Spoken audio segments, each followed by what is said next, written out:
Good morning, Jason here, Birchfield Family Farm. We are in Oxford, Ohio. Good word today is from Isaiah 37. Once more, a remnant of the house of Judah will take root below and bear fruit above. For out of Jerusalem will come a remnant, and out of Mount Zion a band of survivors. The zeal of the Lord Almighty will accomplish this. Beautiful, beautiful morning today on the farm. We got some sunshine today, a little bit of a breeze. We had a pretty stiff wind yesterday. Windmill saying out of the northwest. It's not quite as breezy today as it was yesterday. I see we got a gate that's blown down. Yeah, we got lots to get into here. Okay, out here on the meets, let's go ahead and kick our sprinkler on behind the tractor here and bleed out some hot water out of the lines just to get going here. These guys are looking good, coming along quite nicely. I'm pretty pleased with the size here. Somebody was asking me the other day about this tractor and saying something about, hey, you know, how's come you don't just build a simple Joel Salatin style chicken tractor? We did. We started with one of those, and you know, I don't have anything against anybody using those. If it works for you, that's great. That's awesome. Obviously, Salatin, pioneer of this, you know, chicken tractor thing. We all know that. But for us, you know, it got to processing day, and we'd move them up there to the barn. And then you guys know that process, you set them the day before, and you don't feed them that last day. And so they can't move to new grass. You've got to set them in place right up there by the barn. And then we've got our processing stations that move down that way through the barn, end up in the ice tank. And that first time we did that with a Salatin style tractor, oh my goodness, I could not get the birds out of the Salatin tractor. And so I was like in there on my hands and knees. I mean, I wasn't gonna ask the kids to do it because it was just plumb nasty. You're in there trying to get these things out, and I can't move it to a new section of grass because that ends up in the innards. Then when you're processing, you got all this extra gunk to take care of and get rid of. And so I've got to leave them in the spot where they are. And I mean, there was chicken manure everywhere. I'm in there crawling around because you can't get in there and walk, trying to pull out birds on my hands and knees and chicken manure. I said to myself, never again. And I know this thing, it kind of seems like overkill, but it is so nice to be able to walk in here, sprinkle your feed out in the mornings. If you got a problem or an issue, you can get in there and take care of it. You know, so one of the birds dies or something, get in there and take it out. You know, you can walk in there, actually stand up in the middle of this thing. And yeah, it's probably overkill, sure, but processing day, I can send my kids in here. They go in and get the birds, bring them to me. I'm on the kill cones, on the kill station, and we send them right on down the line. So it's just, you know, every farm's got to do what works for you. You know, I'm sure there's probably a method that we could have come up with, some of you use, to maybe use a Salatin tractor and to get them out in some way, like a little door, a little chute where you kind of shoo them into another area. It's just, you know, just don't forget, you can't put them on anything that they're going to eat if you're going to process them, you know, that day, because you're going to, you can, but you'll end up with all that grass and stuff that you're having to pull out of them down the assembly line. So anyhow, that's kind of a long answer to the question of why. So we got into this style tractor. You know, this is a Siskovich, John Siskovich, I think, kind of designed this, you know, with the peaked roof here that you can actually walk in. I got his book and read through it, and in his design, there was not a whole lot of chickens you could run in one. And I thought, well, if we're going to build this thing, I'm gonna make it big enough to where I can run a decent amount of birds inside of it. I didn't want a bunch of these little, or these structures, and only be able to run, I forget what it was, 50 or 60 birds maybe in one of these structures. I thought if I'm gonna build it, we're gonna run some chickens. So we took his design, made it a little bit bigger, quite a bit bigger, you know, and running 100 birds. So it's worked for us. Let's get this thing moved and get these guys fed.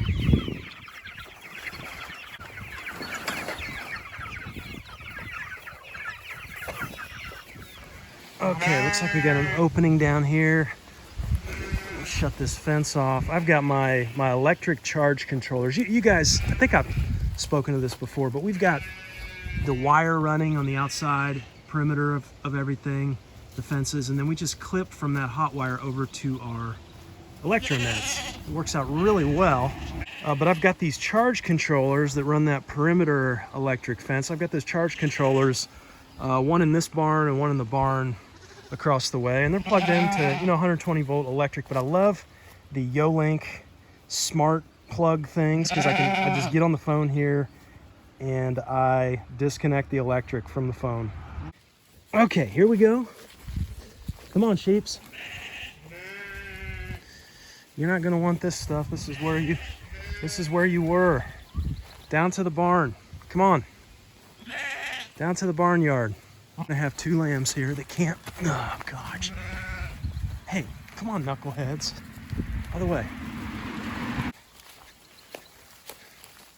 That's Elsa there. And she's singled, but that is a massive ewe that she has. I mean, look at that. Look at that ewe. Incredible. Okay, there we go. All right, shut that gate and let's move this fence. Who left that open? Oh gosh. Oh man. We should have chained that. Good grief. Okay, sheep are ready for a move. Let's take a look at what we're coming off of here. This section right here, using 2 of these 164-foot Premier Electro nets, about 1/8 of an acre. They've got this down in some spots they hit this real hard. Right in here especially. Looking at some of this manure, looks more on the runny side than the balled up side, so we probably ought to put out a little more hay. Put out just a little bit of hay today, slow that rumen down. A little too much protein here on this green stuff still, but looking at what we're coming on to, here's the fence line, what we were on, here's what we're coming on to. Very, very green, lush. This up front here is probably one of my better pastures, and that's just because we used that chicken tractor there and ran those birds out here for probably 2-3 years. And I was telling my wife the other night, you know, it's not just that it's like higher in the spring and it's better quality and all that kind of stuff, but it, like, on the recovery too, the recovery is just so much faster than the stuff that hasn't had the chicken manure for whatever reason. Looking down in here, you know, white clover, orchard grass fescue. Here's a nice looking alfalfa, red mammoth clover. We got some good stuff going on here. Got some weeds in here too. Yarrow, I think. Yarrow is what that's called. Okay. Here's the plan. I got a little opening here. Sawyer's gonna block that area there. Sam's gonna open up the gate. All right, let's see if we can do it. I'll try and, Sam's gonna kind of run the side behind here, and I'll kind of run them that way. Let's see how this goes. There you go. Don't let them pass. No. Oh boy. Oh boy. All right. Well, let's redo that. Okay, they wanted to come back over here and revisit the shade tree. Come on, come on. There you go. She'll come back.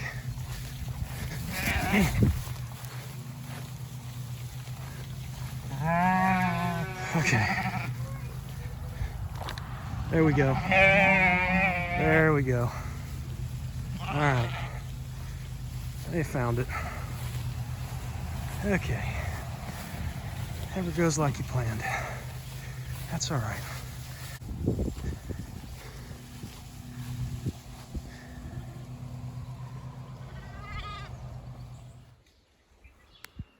Okay, got a pretty peaceful day down here in the woods.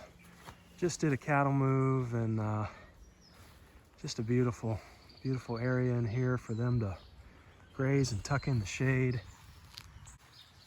We've been making cattle moves every day now, on to about an 1/8 acre each day. But I got some nice cedar trees down in here, a few black walnut, a lot of honeysuckle though, and undergrowth. You can see this stuff here. The kids have been messing around they make these stone gardens back here pretty cool. I'm not sure what they're gonna get to grow in the shade, but that's up to them. But having a look here, big old bull.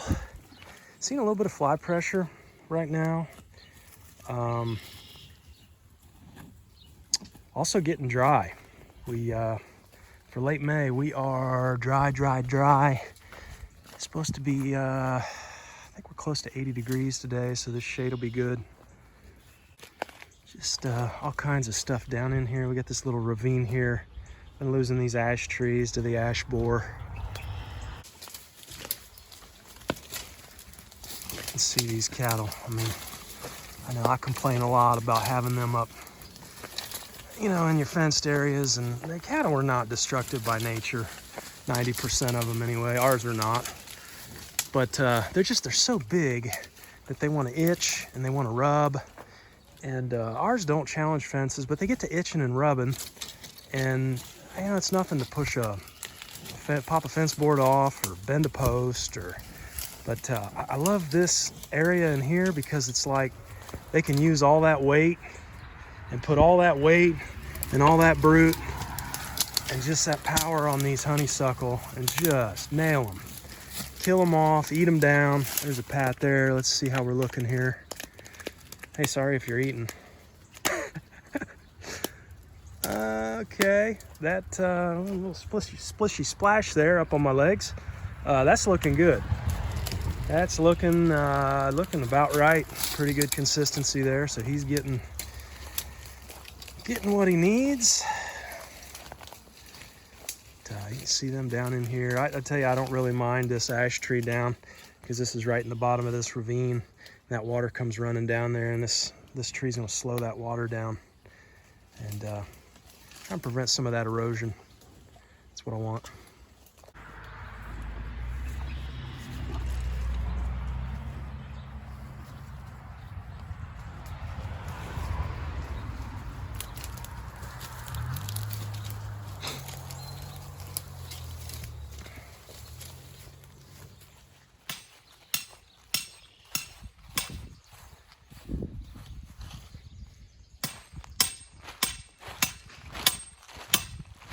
You're coming out here to help me. You came out to video me. What do we got going on here, Mama? Oh, 40-some tomato plants. Okay, 40-some tomatoes in the ground now. Some of them are babies, but yeah. Yeah, we tried soil blocking this year. Massive failure. Should have just put them in pots like we always do. But lived and learned. A lot of good lessons. What else we got growing out here? What's that is radish and carrot. Oh, this closest row here? Yeah. Okay, and there's no black plastic there? No. Okay. Onions. Onions over there. Cabbage. Okay. Potatoes. Cabbage. Potatoes on the far side? Okay. And then there are beans, black beans and black beans. Black beans this year? Got it. Okay. And there's some yellow squash right there in the first row. Okay, yeah. Okay. All right. And peppers right by you. Oh, peppers in the ground. Okay. Rolling with it. One of our other ideas out here, especially as it relates to sheep and grazing, we put up these big 6x6 posts. There's another one all the way down there. There's 2 wires with tensioners here, and trained, this is her flower. She does flowers here, but trained up some Concord grapevines, and we are training those to these 2 wires here, and it's gone pretty well. Got some grapes coming on these. Just training them down the wire there. You know, one of my ideas is, especially out in our rotational grazing system, we have lots of east-west running fencing. And I thought, you know, I wonder if grapevines, if you could do those down those fences linearly, and then we've already got electric wire there, so putting electric on both sides, and maybe somehow, you know, kind of letting the sheep in to prune the lower stuff on the vines, but then actually letting those vines grow up. You get a little bit of sheep feed. They help out, and then you have obviously something for human consumption, but then also these vines, as they grow, they're gonna make shade. We're gonna have shade on the north side of our fences. You know, obviously these are going to take a while longer to really come on. One of the fascinating things is just all the weight on this line. I do think it's kind of bowing this post, even though it's a 6x6. A little bit. I've got it bolted down there, but that's kind of curious. Maybe some kind of a support in the middle. But I thought, you know what, that would be something that we could absolutely integrate into the rotational grazing. Those east-west fences, you know, obviously getting that sun from the south, and then, you know, having some shade, have those make some shade, and you know, produce grapes on your vertical space, you know, rather than taking up pasture space and letting those sheep kind of come in and prune the base. I don't know, we'll see. This is experimental with these Concords here. Very easy to propagate though in the off season. When they're dormant, come in and just prune back what you don't want, and then stick those in a container of dirt, a little bit of rooting hormone, and you've got brand new vines. So that's you know, just a pretty cool way to propagate your vines on the homestead. Okay, checking back in here on paddock 1. It has been 3 weeks. 3 weeks today. Came off it on May 6th. We went on to it May 4th, came off of it May 6th. 21 days of rest here. And you know, you can see firsthand what I was talking about. Chickens were run up in that area because we had a short hose to connect to the water up in there. And so you've got a very good recovery and some strong growth up in here, stronger anyway. And then down in here, you know, I mean, we see some, but this is pretty short, too short to come back on it. But we've got some decent spots here. It's just bunch of white clover in this area. Honeybees are working this, I'm sure. We're gonna have to keep monitoring this. You know, one of the other things I wonder about is that water. You know, water flow. It's a little higher up there. It's gonna flow down kind of into this ravine, and then down into our small creek down there. I wonder about a, you know, call it a swale, a ridge, you know, to kind of hold a little more moisture in up in here, if that would help us. I don't know. That's some pretty good looking clover, but just not quite ready. So we'll check back in. You know, the other thing about the way we did that first round, we did not run sheep on any of these 8 quarter-acre paddocks in here, and so this has not had sheep on it since last fall. So you know what, 150 plus days of rest from sheep. That's going to be great in terms of reducing that parasite pressure. So looking forward to putting some sheep with the cattle here for round 2. We'll let you in on that when that's a go here. Probably closer to, I don't know if we got to go clear to 30 days, but definitely a few more days here on this. We got cattle up in the wooded area, as you saw earlier. Sheep are across the farm, and looking forward to getting everybody back together. Thanks for hanging with me today. Hope you are having a good one. Hope you're at peace today, and I'll talk to you next time.